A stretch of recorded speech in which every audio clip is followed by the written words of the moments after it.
మరి నేను పోయిన సంవత్సరం మార్చిలో ఈ సంఘానికి వచ్చామండి. ఈ మార్చికి సంవత్సరం అయింది. మరి ఈ సంఘానికి మేము లక్ష్మి ద్వారా మేము నడిపించబడ్డాము. అయితే అంతకితము మేము వేరే సంఘాలకు వెళ్ళాము, కానీ తర్వాత 2 వారాల నుంచి ఏ సంఘానికి వెళ్లకుండా ఇంట్లోనే ఉన్నాము. అయితే ఏదైనా మాకున్న సమస్యలకి ఆ సమస్యలు కనబడకుండా ఉండే మహిమగల సంఘానికి వెళ్ళాలని మేము ఎదురు చూస్తూ ఉన్నాం. ప్రేయర్ చేసుకుంటూ ఉన్నాం అన్నమాట. అయితే లక్ష్మి పరిచయం అయినాక ఫోన్లు చేసి రమ్మంటా ఉండేది. అయితే మేము 2 వారాలు కూడా రాలేదు. అయితే మార్చిలో ఆన్లైన్ ప్రేయర్కి మేము అనుకోకుండా వచ్చామన్నమాట. అసలు మేము అప్పుడు చూసినప్పుడు అన్య భాషలు మాట్లాడే సంఘం ఇక్కడ ఉందా అని చాలా ఆశ్చర్యపోయాను. అసలు ఇక మేమైతే కొన్ని పరిస్థితులు గుండా వెళ్ళవలసి వచ్చింది పోయిన సంవత్సరం. ఏంటంటే మా బంధువుల్లోనే మాకే తెలియకుండా మా మీద చేతబడి చేయాలని చూశారండి. అయితే మేము ఆర్థికంగా ఎదగకూడదు, ఏ ఉద్యోగాలు ఉండకూడదు, అప్పుల పాలైపోవాలి, మెయిన్ మా పాప చనిపోవాలి, ఆ కుటుంబంలో ఎవరు మిగలకూడదని చెప్పి చేతబడి చేశారు. అది కంటిన్యూషన్గా చేస్తూనే ఉన్నారండి. అయితే అది మేము ఏం చేసామంటే ఇక్కడ ఇడిపించే సంఘం ఉందని చెప్పంటే అక్కడికి వెళ్ళాం. అక్కడికి వెళ్తే వాళ్ళు ఏంటంటే 1 నెల ఇడిపించారు. తర్వాత చిన్న పాప గురించి ప్రేయర్ చేయట్లేదు ఎవరు. తర్వాత ప్రతి మంత్ మీకు జరుగుతుందమ్మా, వీళ్ళు ఎందుకు చేస్తున్నారు అని చెప్పి వాళ్ళు కూడా అదే బాధపడ్డారు. ఇక అలా కాదని చెప్పి మేము అది కూడా మానేసాం అన్నమాట. మందిరం ఏదేమైనా ప్రభువా మాకున్న పరిస్థితులకు తగ్గ మందిరాన్ని మేము వెళ్ళాలని చెప్పి మేము ప్రేయర్ చేసుకుంటా ఉన్నప్పుడు దేవుడు అనుకోని రీతికి ఈ మందిరాన్ని నడిపించాడండి.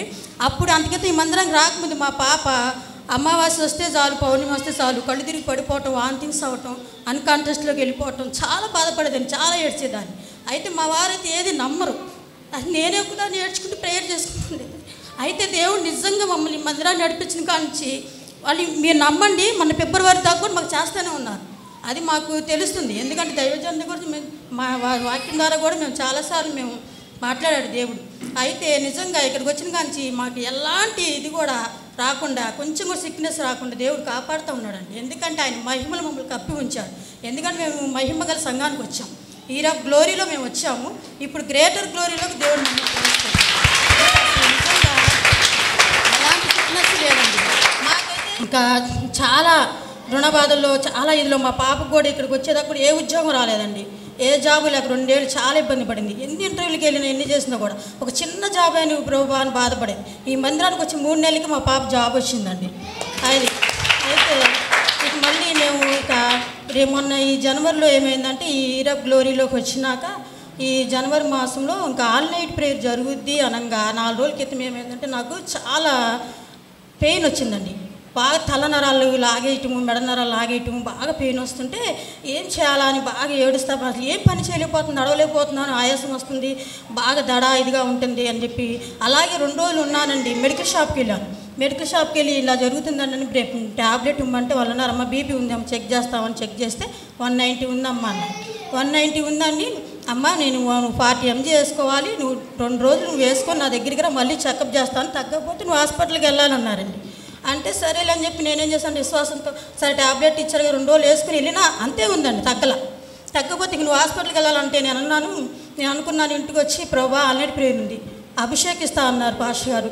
ఆ యొక్క అభిషేకము ఆ చేతి పాస్టర్ గారు చేయి నీ చేయిగా ఉండాలి, నా మీద నీ మహిమను చూపించాయని చెప్పి ప్రార్థన చేసుకున్నానండి.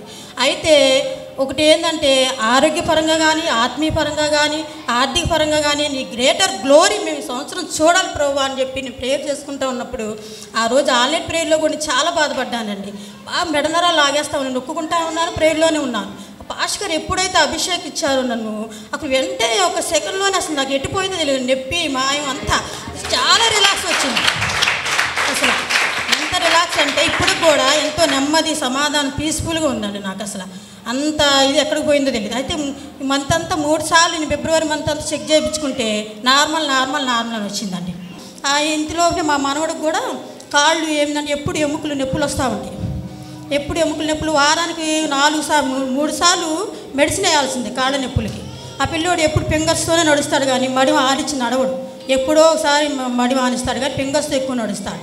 అని ఒకసారి మేము ఇక్కడ గవర్నమెంట్ హాస్పిటల్ ఇక్కడ మంగళదాస్ నగరంలో తీసుకెళ్తే వాళ్ళు అన్నారు అమ్మ ఎముకలు బాధ ఉంది ఆ పిల్లోడికి, ఎదుగుతున్న కొద్ది ఎముకలు పెయిన్ వస్తుంది ఆ పిల్లోడికి అని చెప్పేసి వాళ్ళు కాల్షియం వేయమని చెప్పి ఇచ్చారు. మేము ప్రేయరే చేసుకుంటా ఉన్నాం. సరే ఆదివారం వచ్చింది, మేము ప్రార్థనకు వచ్చినప్పుడు ఆదివారము పాస్టర్ గారి ద్వారా దేవుడు నిజంగా స్వరంతో ఒకటి చెప్పి ఇక్కడ ఎవరో ఎముకలు బాధతో బాధపడుతున్నారు, అది ఎముకల స్వస్థత దేవుడు ఇవ్వబోతున్నాడని చెప్తున్నారని చెప్పేసి అన్నాడు. అది మా మనవడికేనండి. అప్పుడు కానీ ఇప్పటి వరకు కూడా ఒక సిరప్ వేయలేదండి బాబుకి, ఫిబ్రవరి మంత్లో కాళ్ళ నొప్పికి వేయలేదు. మళ్ళీ నా చెవి విషయంలో కూడా దేవుడు ఏంటంటే 5 సంవత్సరాల క్రితమే నా చెవులో ఏంటంటే నాకే తెలియదు, అమ్మ చెవులో చెత్త హోల్ పడింది, ఆపరేషన్ చేయడానికి కూడా కుదరదు అన్నారు. కుదరదంటే నేను పట్టించుకోలేదు, ఏది మెడిసిన్ వేసుకోమని కడుపులో మంట వస్తుందని నేను ఆపేశాను. అయితే ఆ చెవి అప్పుడప్పుడు పాస్టర్ గారు చెప్పినట్టుగానే ఆ రోజు కూడా పాస్టర్ గారు చెవి అవ్వదో ప్రాబ్లం ఉంది, దేవుడు చెప్తున్నాడు, ఆ చెవి కూడా స్వస్థత దేవుడు ఇవ్వబోతున్నాడు అని చెప్పారండి. ఆ చెవి నాదే.